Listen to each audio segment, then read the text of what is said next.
आज मेरी जो किस्मत है, ऐसा लगता है, मतलब गोबर करके गैया मेरी किस्मत पर चली गई है आज।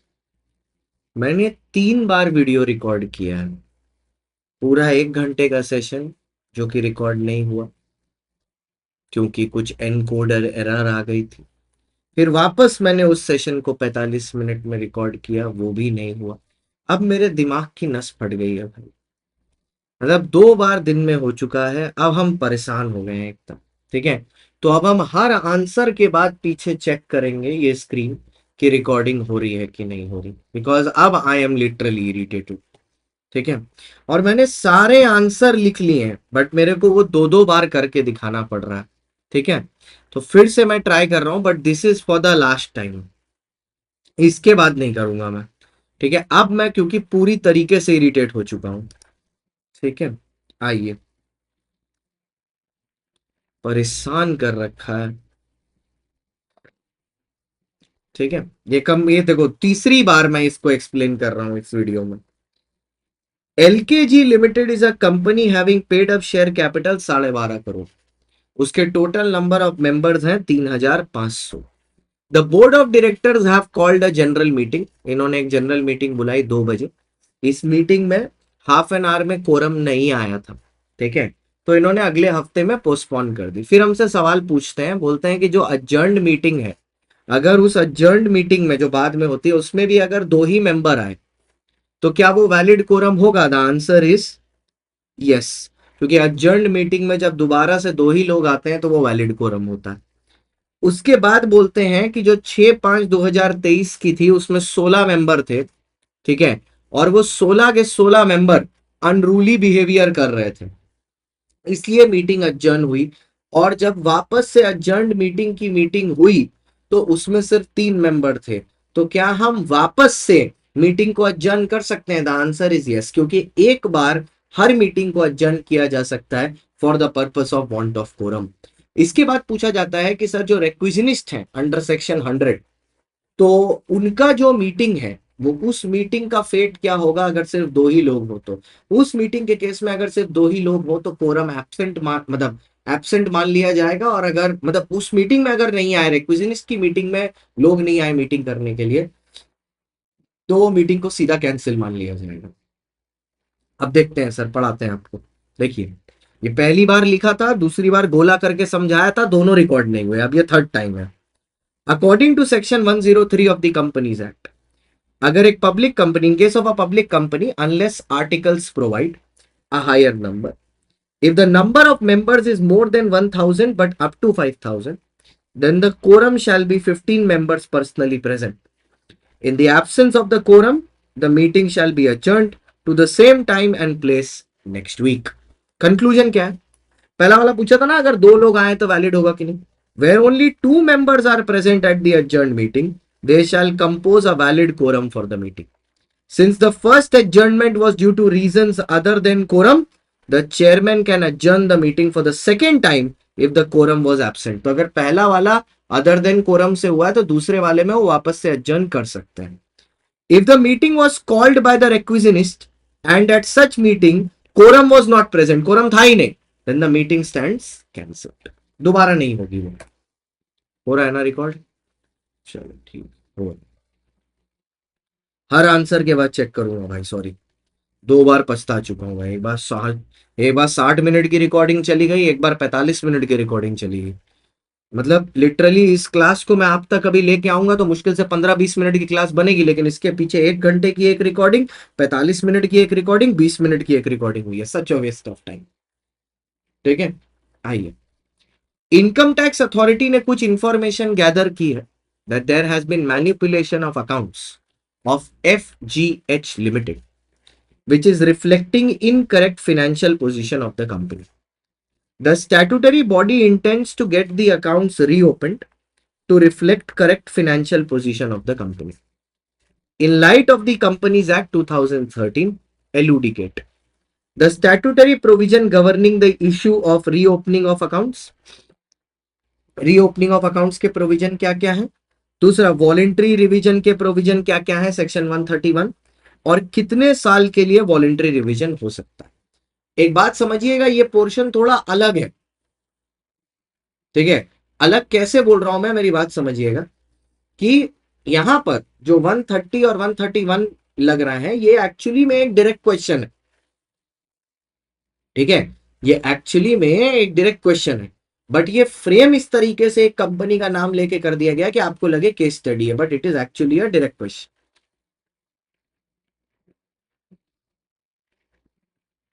तो आइए क्या होगा देखते हैं।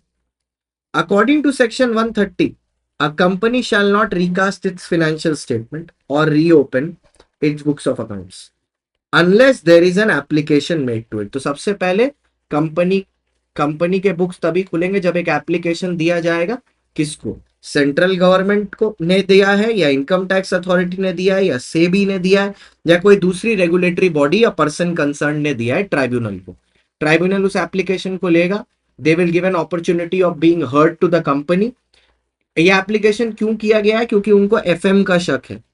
The tribunal on such application, the accounts of the company have been fraudulently prepared or the affairs have been mismanaged, FM, creating a doubt on reliability of financial statement।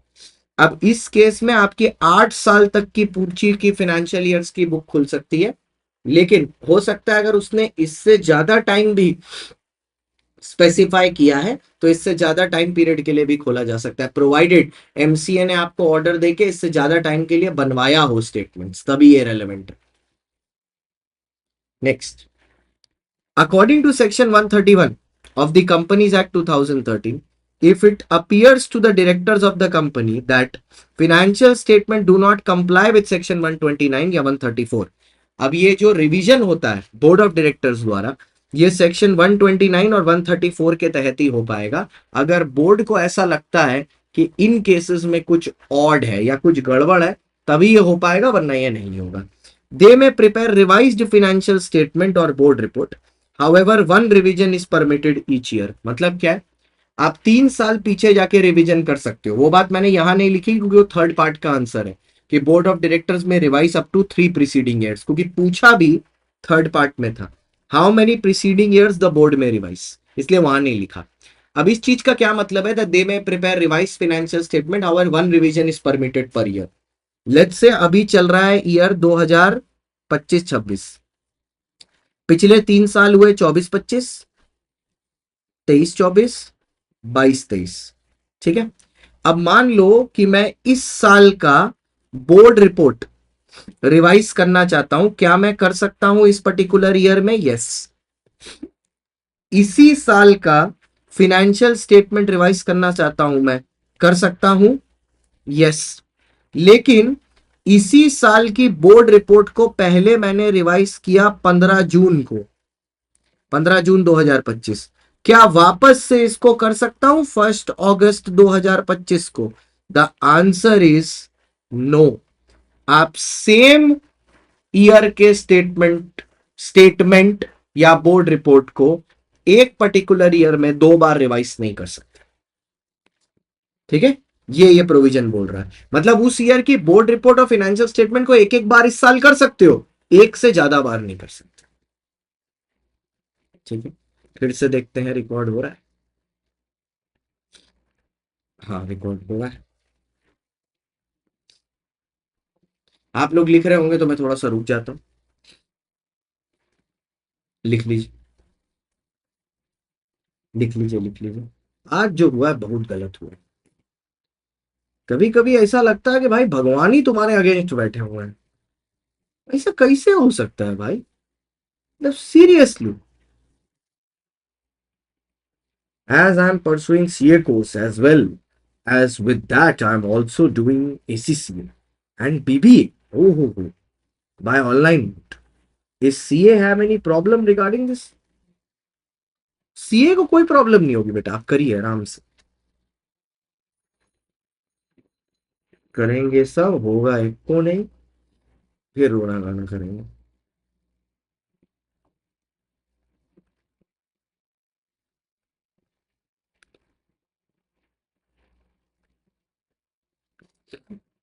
आइए, हो गया। चलो, अभी भी देख लें, रिकॉर्ड हो रहा है। वो भी रिकॉर्ड हो रहा है।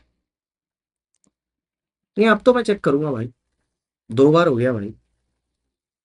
मतलब मैं 15 मिनट की या 20 मिनट की क्लास ये अल्टीमेटली बनेगी, उसको रिकॉर्ड किया गया 2 घंटा में। आँख खराब हो गई। Water resource wastage. इससे अच्छा तो लाइव ही ले लेता अभी आके। सब health products limited issued equity shares of 5, मतलब 5,100,000 each, and it was fully subscribe. Subscribe fully हो गया लेकिन कॉल्ड अप पूरा नहीं किया, पेड अप खाली, मतलब 85 रुपए कंपनी ने मांगे। The company made a call on it shareholders to pay a some of 30, मतलब 50 के बाद और 30 मांगे। एक जीएच नाम का सब्सक्राइबर है, holding 10,000 shares, paid all the money due on shares held with him. उसने बोला पूरा एडवांस में ले लो। Later G H claimed interest on that money advance by him and also dividend. अब इंटरेस्ट भी मांग रहा है, डिविडेंड भी मांग रहा है। Is his claim justified? The answer is no. नहीं, क्लेम जस्टिफाइड बिल्कुल नहीं है, क्योंकि ज्यादा से ज्यादा आपको मिलेगा क्या? आपको सिर्फ इंटरेस्ट मिलेगा, डिविडेंड नहीं मिलेगा। लेकिन इसमें और भी एक चीज है, जो डिविडेंड है ना, जो डिविडेंड है वो आपको मिल भी सकता है ज्यादा, अगर वो पेड अप पर डिविडेंड दे तो। Another share holder L K holding 15,000 shares did not pay the first call, so the director called upon him to pay the entire amount due in respect of the shares held by him.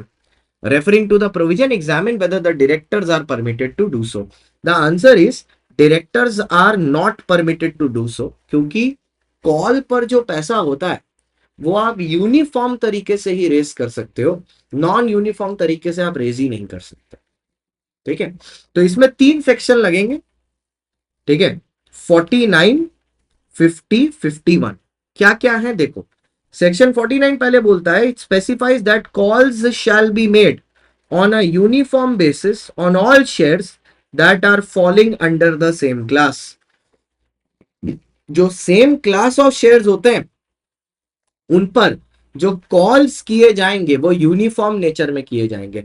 मतलब अगर 100 रुपए के face value के share है, किसी पर तुम किसी आदमी से 50 मांग लिए, किसी आदमी से 30 मांग लिए, किसी से 20 मांग लिए, ऐसा नहीं होगा गुरुदेव, सबसे इक्वल अमाउंट मांगोगे।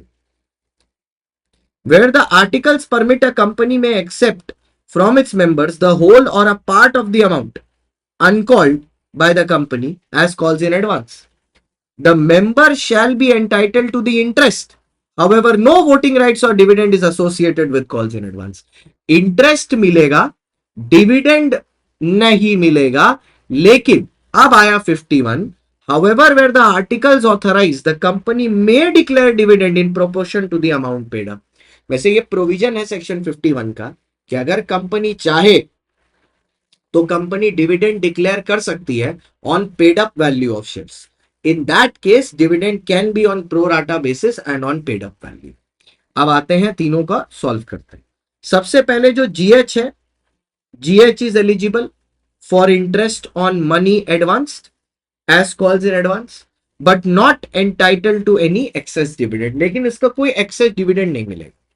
बट जो एलके है, कैनॉट बी रिक्वायर्ड टू पे द इंटायर अमाउंट। इसको इंटायर अमाउंट आप पेमेंट नहीं करा सकते, क्योंकि यहां पर जो कंटेंशन है डायरेक्टर का वो इनवैलिड है, क्योंकि अलग अलग पैसा आप नहीं ले सकते अलग अलग शेयर होल्डर्स से। अब पहले फिर से चेक करेंगे रिकॉर्डिंग हो रही है कि नहीं हो रही है, बार बार करेंगे, रिस्की नहीं लेना है भाई। अब एक बार आप कॉपी कर लीजिए, आपका इंतजार कर लेते हैं 2 मिनट।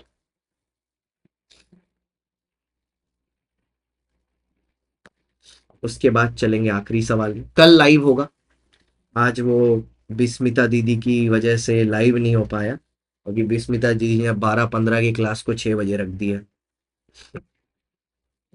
जो कि 12:15 होनी चाहिए थी। तो मैंने सोचा 12:15 से बैठ के तुम्हारे लिए 2 बजे तक लंबा क्लास रिकॉर्ड कर लूं। ये बस वही है, भगवान जी,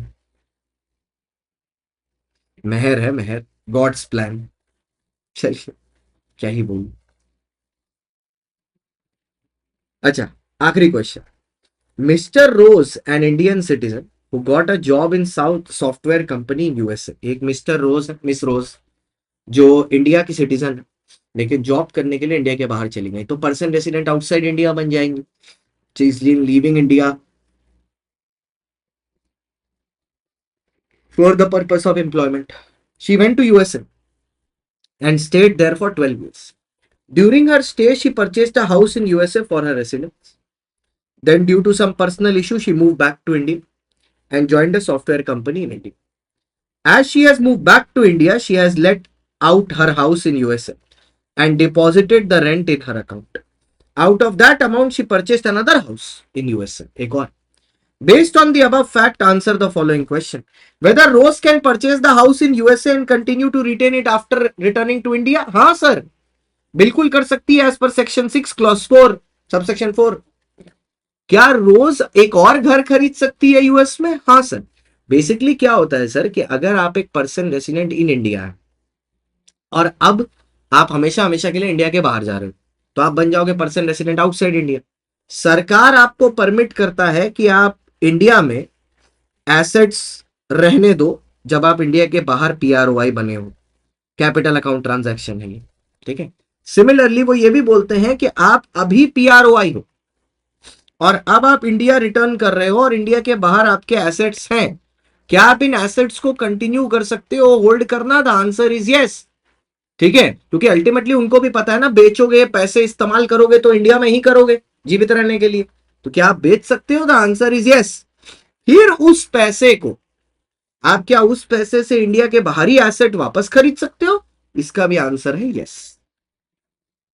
आइए, तो according to section 6(4) of FEMA, a person resident in India may hold, own, transfer, invest in foreign currency, foreign security and any immovable property. तीन चीज है, foreign currency, foreign security, foreign immovable property, outside India if such assets were acquired when he was a person resident outside India or inherited from a person resident outside India. ठीक है. क्या बोला इसमें? Miss Rose can purchase a house outside India and continue to retain it. दूसरा, Miss Rose out of the amount held by her outside India shall can purchase another house property in USA. वो एक और house property खरीद सकती हैं USA में. Is it clear sir? Absolutely. चलो, done sir, ये पूरा डन. ठीक है, अब देख लें भैया. हाँ, इसका आपको कॉपी करने का समय दे देता हूं. अब कल का लेक्चर तो लाइव ही होगा, रिकॉर्डिंग करके पछता लिए हैं. ठीक है, सोचो भाई, 1 घंटा लिखा, फिर 45 मिनट लिखा और उसके बाद रिकॉर्डिंग हुई है 20 मिनट की. नहीं का दिल अंदर से टूट जाए. मतलब 2 घंटा का सेशन हमने बोला है और उसका प्रोडक्टिव टाइम जो निकल के जा रहा है वो है 20 minute.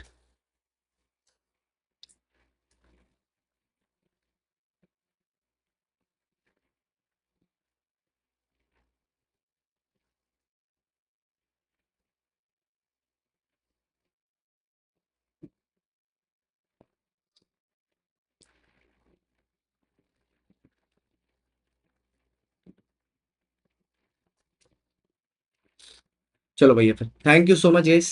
Bye bye, see you, Tata.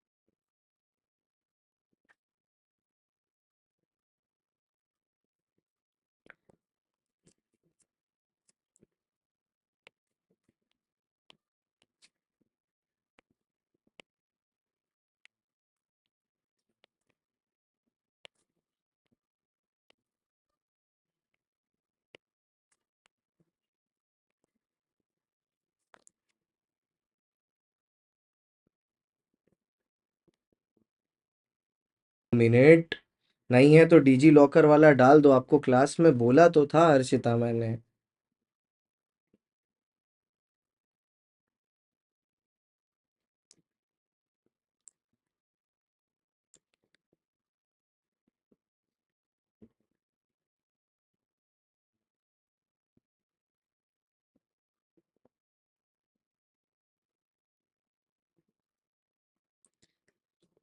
Hello बच्चों, जल्दी जल्दी आ जाओ, फटाफट फटाफट फटाफट।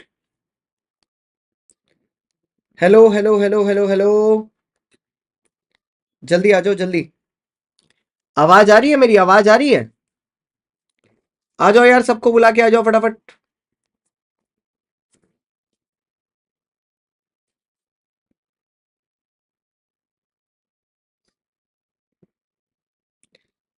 जल्दी आ जाओ, जल्दी आ जाओ, जल्दी आ जाओ।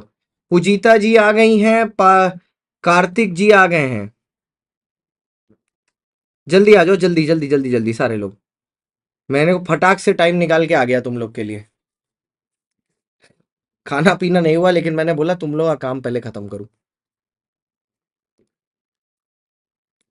पहले तुम लोग को निपटाऊं। आ जाओ, सब लोग आ जाओ। ऑडिट चैप्टर 5 छोड़ दो, तुम पिट जाओगे अगर कुछ छोड़े तुम तो। बता दिया। छोड़ते 2 और 3 है बेटा, 5 नहीं छोड़ते, वो सब तो इजी चैप्टर है। ऑडिट ऑफ फाइनेंशियल आइटम्स अपने मन से आप बना के लिख सकते हो, उसमें काफी कुछ। आ जाओ आ जाओ आ जाओ आ जाओ।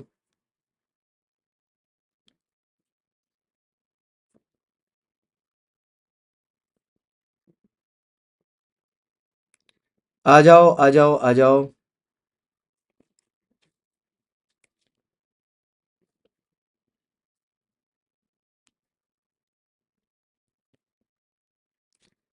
हाँ, आ गए। अच्छा सुनो सर, अब यहाँ पर ना एक बात ये चल रही है कि हमारे बच्चों का ना जीवन खत्म हो गया है। मतलब वो वैसा वाला नहीं कि पूरा जीवन खत्म हो गया है।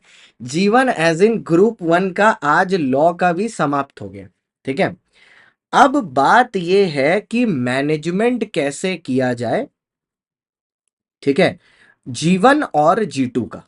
तो आज का लेक्चर मैं इसी चीज पर रखा हूं, मैनेजमेंट के बेसिस पर। ठीक है। लॉ की प्रैक्टिस, अजय कुमार जी पहले प्लेलिस्ट खोल के देखिए, रोज चल रही है प्रैक्टिस। आप क्लास में आना शुरू करिए पहले। ये देखिए, बेशरम आदमी। ये देखो, जाके यहां पर प्लेलिस्ट चेक करो। निर्लज्ज आदमी बोलता है लॉ की प्रैक्टिस नहीं करा रहे। निर्लज्ज आदमी। G1 and G2, ये जाके चेक करो तुम पहले। कहाँ लिख दिया मैंने? निर्लज्जो, G1 and G2, आलसी एकेडमी। यहां जाके निर्लज्ज आदमी प्लेलिस्ट देख। उल्टा लाइव में क्लिक करूंगा ना तो भी मेरे ही लेक्चर आएंगे। ये देख, निर्लज्ज आदमी। ठीक है। ये इसके पहले का लेक्चर था, प्रैक्टिस सेशन 8। 8 सेशन करा चुका हूं। निर्लज्ज।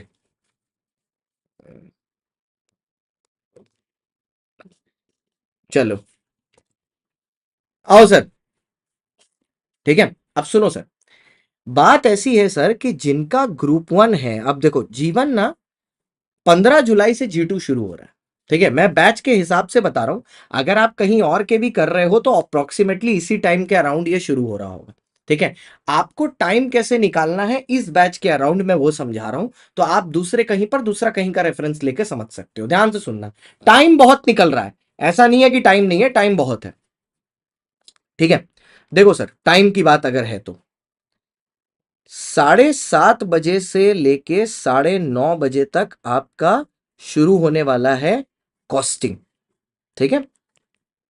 अब ये शुरू हो रहा है 15 जुलाई से। ठीक है, 15 जुलाई से। और ये जो दूसरा स्लॉट है, ये स्लॉट एम्प्टी रहने वाला है आपका। कब तक एम्प्टी रहने वाला है? ये एम्प्टी रहने वाला है अभी 1 महीना तक, 1 मंथ तक। तो ये स्लॉट में अभी के लिए आप कौन सा पेपर डाल देंगे पता है? ये स्लॉट में आप रिवीजन के लिए डाल दीजिए 1 महीना के लिए, 1 दिन अकाउंट्स, 1 दिन लॉ। सेल्फ स्टडी जो आप बोल रहे हो ना, यहां डाल दो। तो 1 दिन आप अकाउंट्स की 2 घंटा की सेल्फ स्टडी कर लो, 1 दिन लॉ की अकाउंट सेल्फ स्टडी कर लो। मतलब 15 दिन अकाउंट्स को मिलेंगे, 15 दिन लॉ को। आप मेरे को बताओ, 15 दिन अकाउंट्स और 15 दिन लॉ के अंदर आप लॉ का 70% का सिलेबस कंप्लीट कर सकते हो कि नहीं कर सकते हो रिवाइज करके, और अकाउंट्स का एटलीस्ट 40% या 50% का अगर मैं लूं तो ये बन सकता है कि नहीं, अगर 40 ही लेता हूं तो ये बन सकता है कि नहीं बन सकता, इतना बता दीजिए मेरे को, अगर मैं 40 लेके चलूं तो बताओ सर। जल्दी बता दो जल्दी, क्या ये बन सकता है कि नहीं बन सकता है, आप मेरे को बताओ, ये पॉसिबल है कि नहीं। मैं आपसे पूछ रहा हूं क्योंकि आपका करिकुलम बना रहा हूं ना, तो क्या ये पॉसिबल है 40%, ज्यादा नहीं, सिर्फ 40% बन सकता है, ये पॉसिबल है।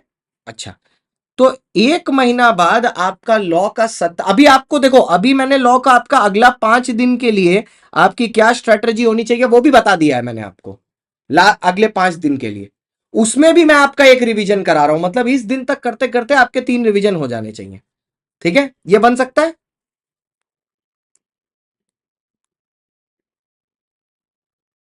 ठीक है, ओके।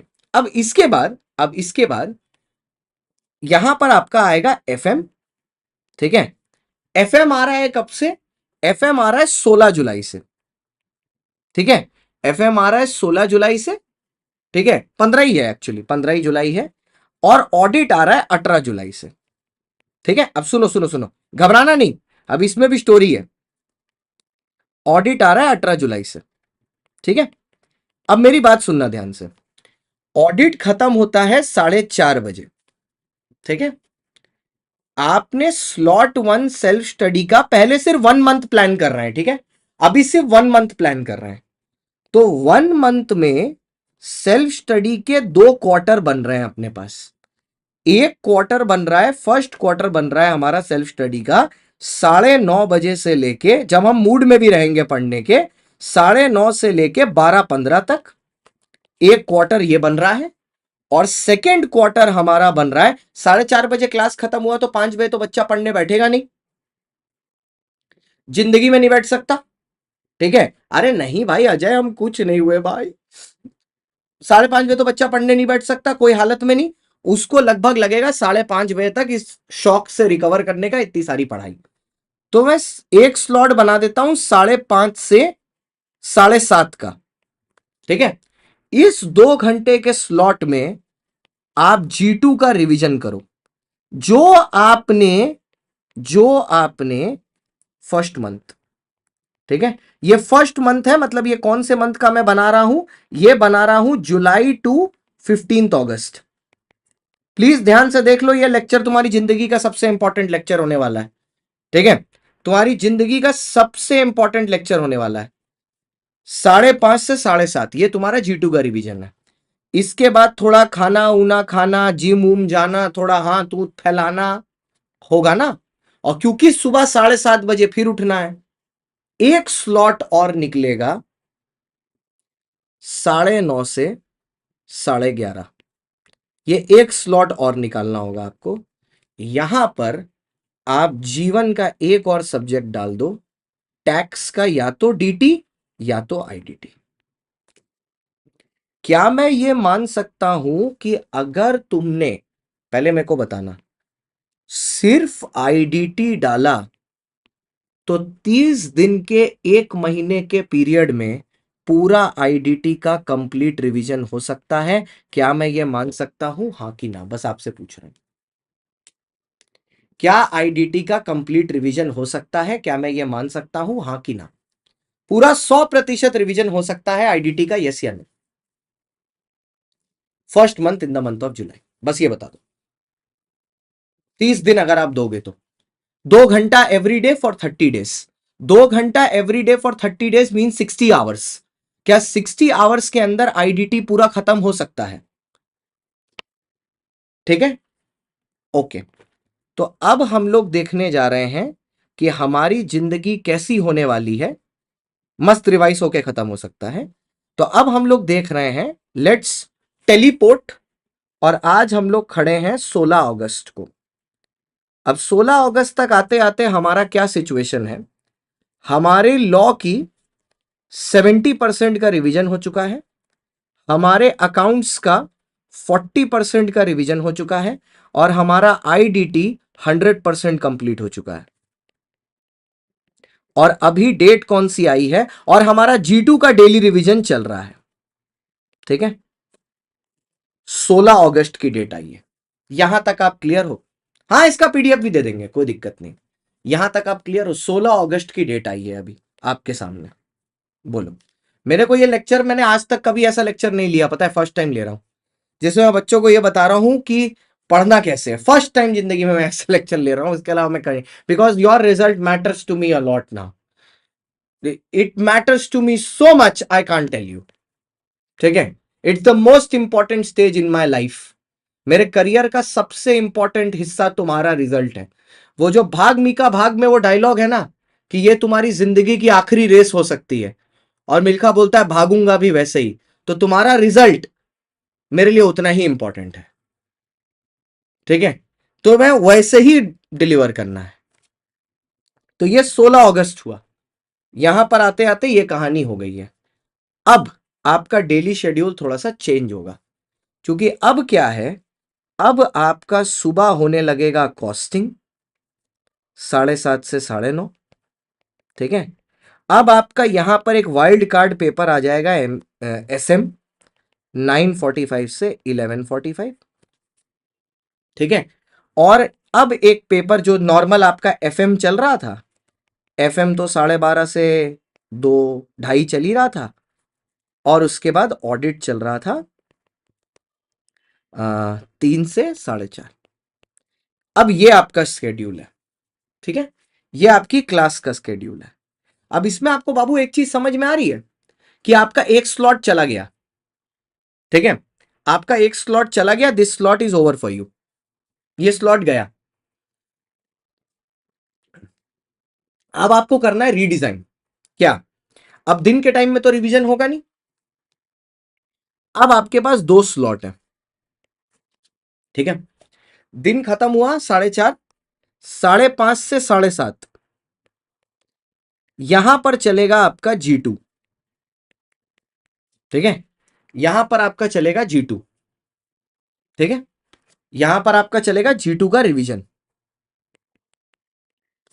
और रात को आप दोगे 9:30 से 11:30, और यहां इस स्लॉट में सिर्फ 1 महीने के लिए, we are again planning till the 16 August हुआ है, 16 सितंबर, ओके, अगस्त सितंबर, we are planning till 16 September, till 16 सितंबर।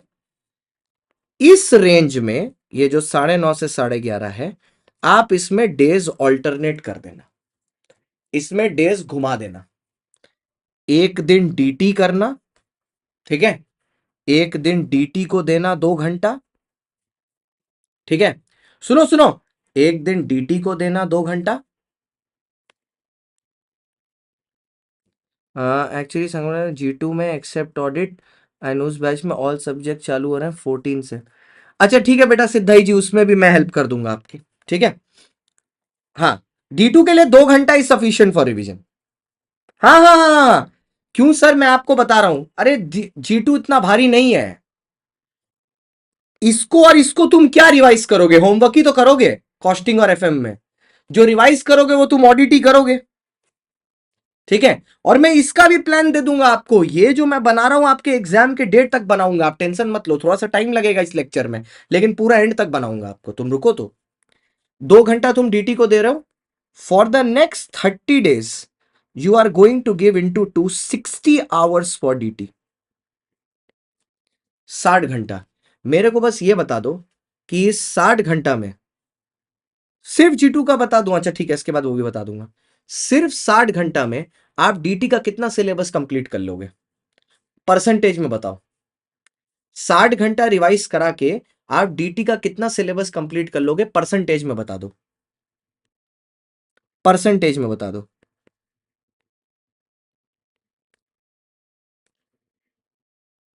हाँ, ऑडिट 1.5 आवर्स ही होगा बस, परसेंटेज में बता दो कितना घंटा कंप्लीट कर लोगे।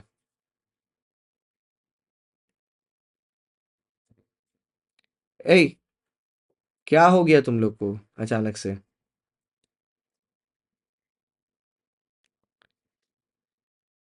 30 days कैसा हुआ? क्या 30 डेज नहीं हुआ? अरे 16 अगस्त से 16 सितंबर 30 दिन तो हुआ ना। मैं सबसे कम से कम ले लूं 40%, 50%, चलो ठीक है, चलो 50% रिवाइज कर लेंगे।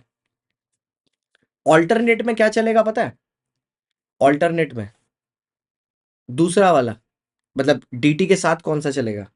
डीटी के साथ आप चलाना अकाउंट्स। आपने अकाउंट्स का 40% सिलेबस पहले महीने में कंप्लीट कर दिया था ना। 60% यहां कर लेना इन द नेक्स्ट 30 डेज। अब फिर से काउंट करते हैं क्या सिचुएशन है इस दिन के बाद। इस दिन के बाद आपका इस महीने के बाद लॉ किया होगा 70%, अकाउंट्स आपका एक रिवीजन पूरा लग गया 100%, आईडीटी आपका लग गया 100%, डीटी आपका लग गया 40%, 50%, और G2 का आपका जैसा रिवीजन चल रहा था वो G2 चल रहा है। ठीक है, G2 जैसा। भैया सितंबर 25 का प्लान ऑलरेडी दिया हुआ है बेटा कुलदीप जी। ठीक है, ऑलरेडी दिया हुआ है वो। ठीक है, आपका प्लेटफॉर्म चल गया। ठीक है, ये हो गया। अब इसके बाद सितंबर हुआ, अब आया अक्टूबर। ठीक है, 16 सितंबर को ऑडिट ओवर, ऑडिट खत्म। ठीक है, ऑडिट खत्म हो जाएगा, ऑडिट की क्लास से छुट्टी। ठीक है, एफएम खत्म हो जाएगा, एफएम की क्लास से छुट्टी। ठीक है, बचेगा क्या? ठीक है, बचेगा क्या 16 सितंबर आते हुए? एसएम और कॉस्टिंग। ठीक है, अब आते हैं अगले महीना में। ठीक है, 16 अक्टूबर तक, टिल 16 अक्टूबर। ठीक है, दिन में सिर्फ 2 क्लास होंगी आपकी। ठीक है, सिर्फ दिन में 2 क्लासेस हैं। एक कॉस्टिंग सुबह 7:30 से 9:30, और एक एसएम लगभग 9:45 से 11:45। इसके बाद आपका पूरा दिन 1 बजे से लेके रात के 11 बजे तक, दिन में 10 घंटा आपके पास है फॉर सेल्फ स्टडी।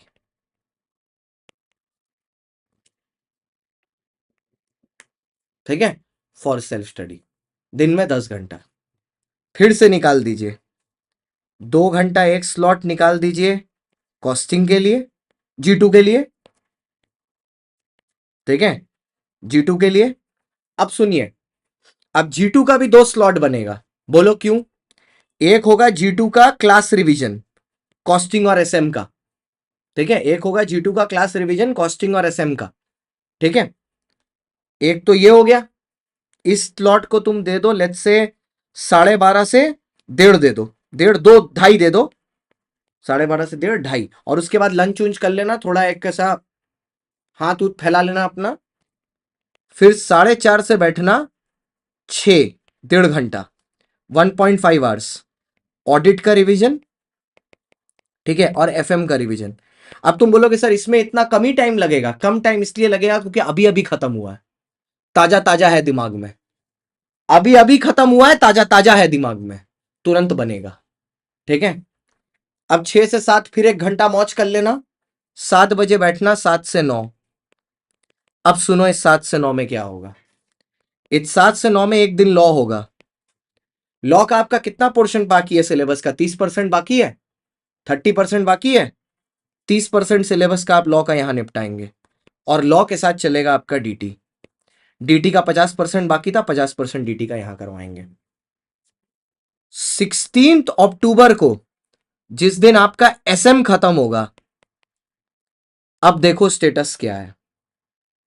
ठीक है, यहां लिख रहा हूं, आपका लॉ हो जाएगा 100%।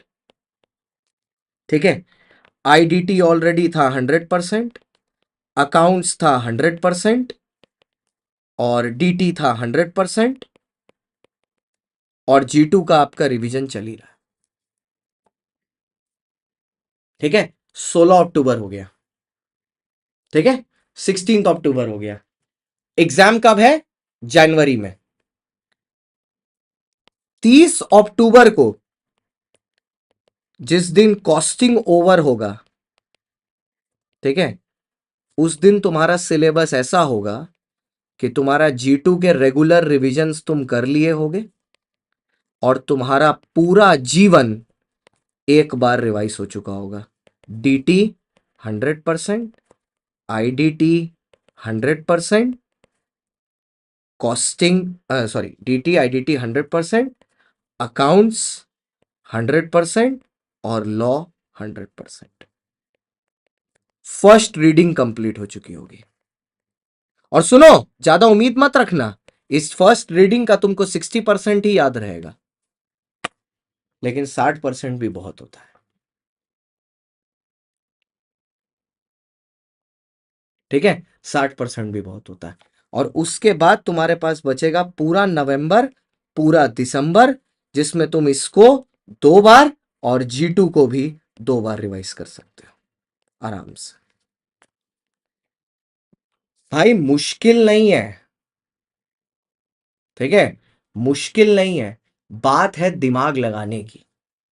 अगर आप ढंग से दिमाग लगाओगे ना तो टाइम बहुत है, ठीक है, उसको आपको सही से इस्तेमाल करना है।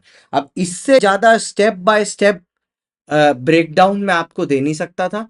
पूरा in detail step by step breakdown मैंने आपको दे दिया है, कौन सा सब्जेक्ट किस दिन शुरू हो रहा है, किस दिन खत्म हो रहा है।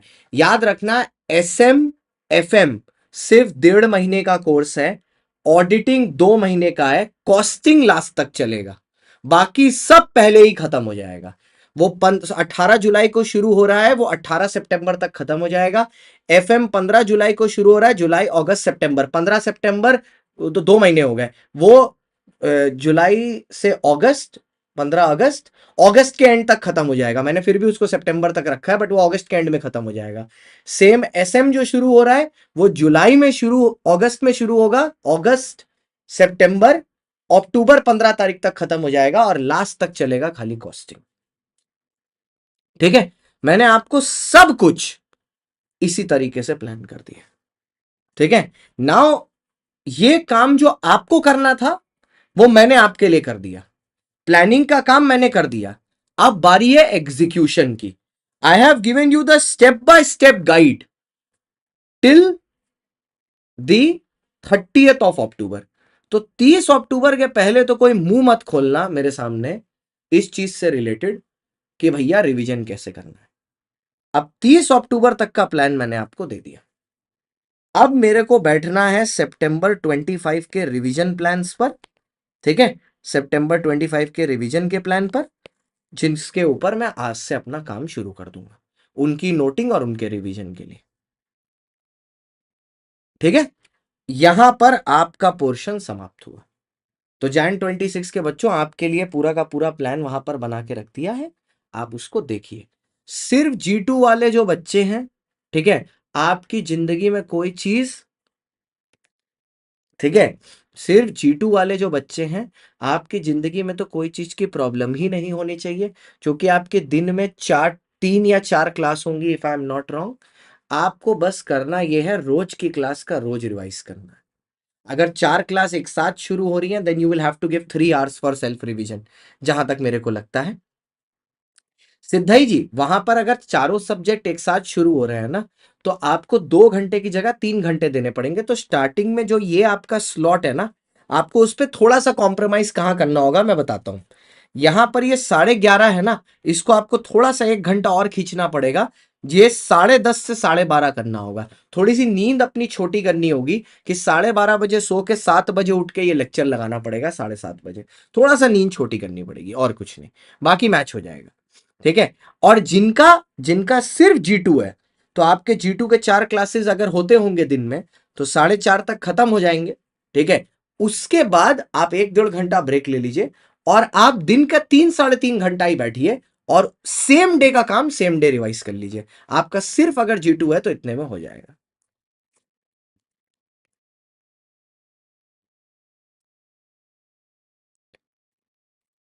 ठीक है, तो आई थिंक अब मेरे हिसाब से ये पूरा का पूरा प्लान आपके लिए एब्सोल्युटली क्लियर है, और इसमें अब और कोई दिमाग देने की जरूरत नहीं है, ठीक है।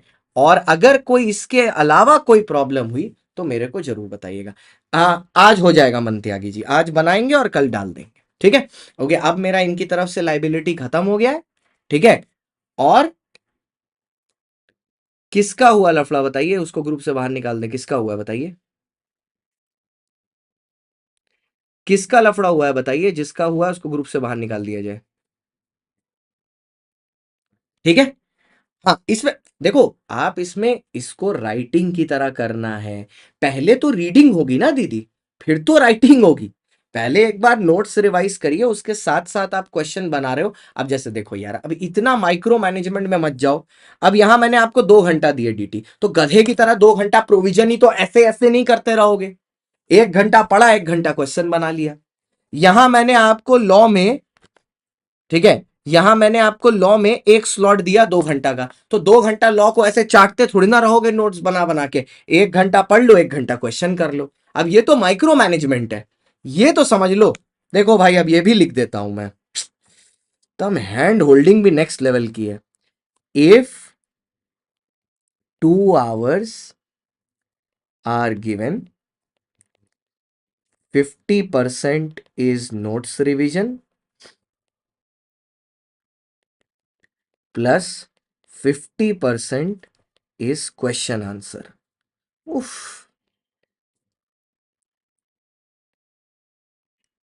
एकदम बच्चा। 50% is revision, 50% is notes answer, ठीक है। चलिए, अब मैं इसको ना आपके ग्रुप में शेयर कर देता हूं। I hope this session was fruitful for you and you learned something new. अब this is my first time also doing a session like this. इतना माइक्रो मैनेजमेंट में नहीं करता, but I think it was needed. So ये document सबके साथ भेज देना। ये थोड़ा फेयर तरीके से नहीं लिखा हुआ है, बट अगर आप चाहो तो आप इसको फेयर में कर सकते हो। हालांकि आई थिंक मोटा मोटी आपको प्लान समझ में आ गया। मैं इसको जैन वाले ग्रुप में डाल देता हूं, ठीक है। चलो, thank you so much guys. अब थोड़ा अब थोड़ा इनके ऊपर चलते हैं, सितंबर वाले बच्चों को उनका कंटेंट बनाते हैं बढ़िया से, ठीक है। चलो sir, thank you so much for watching guys, bye bye, see you, tata. And this is your educator CS Shantam Gupta. आज के लिए इतना ही, bye bye, see you, tata, all the best for the rank. यहाँ पे इसके शॉर्ट्स कॉलम में इस चैनल के आपके आज सुबह की एक जो सेशन खत्म करने की जो रील थी वो डाली हुई है। प्लीज उस पर अपना कमेंट बैच के बारे में जरूर से दीजिएगा। Thank you so much for watching. ये देखिए, ये शॉर्ट्स के कॉलम में जाएंगे तो यहाँ पर आपके बैच का यहाँ पर दिया हुआ है, ठीक है। पहला ही वाला आज सुबह का ही है, तो इस पे कमेंट जरूर करिएगा। Thank you so much, bye bye, see you, Tata.